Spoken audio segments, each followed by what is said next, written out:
ஒரு டைம் இந்த இறால்ல ஊறுகாயை நான் செஞ்சதும் தான் செஞ்சேன். அடிக்கடி இப்போ என்னோட ஹஸ்பண்ட் கேட்க ஆரம்பிச்சிட்டாங்க. ஏன்னா இது அவ்வளோ சூப்பராக இருக்கும்.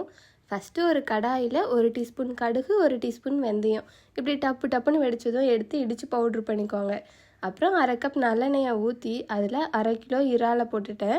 இறாலை நான் வாஷ் பண்ணி மஞ்சத்தூள் கொஞ்சமாக உப்பு போட்டு மேரினேட் பண்ணியிருந்தேன். இதை தண்ணி இல்லாமல் நல்லா ஃப்ரை ஆனதும் எடுத்தாச்சு. கூட மறுபடியும் ஒரு 1/2 கப் நல்லெண்ணெயை ஊற்றி அதில் 1/4 கப் இஞ்சி, 1/4 கப் பூண்டு, 2 டேபிள் ஸ்பூன் மிளகாய், கருவேப்பிலை எல்லாம் போட்டு வதக்கிட்டு 2 டேபிள் ஸ்பூன் மிளகாத்தூள், அப்புறம் தேவையான உப்பு, 1 கப் கெட்டியான புளிக்கரைசலையும் ஊற்றி நல்லா கொதித்ததும் நம்ம ஃப்ரை பண்ண இறாலையும் போட்டு ஒரு 15 நிமிஷம், லாஸ்ட்டாக 1 டீஸ்பூன் நாட்டு சர்க்கரை இடித்து அந்த கடுகு வெந்தய பொடியும் போட்டு கிளறி எடுத்தால் சூப்பராக ரெடி ஆகிடுச்சு.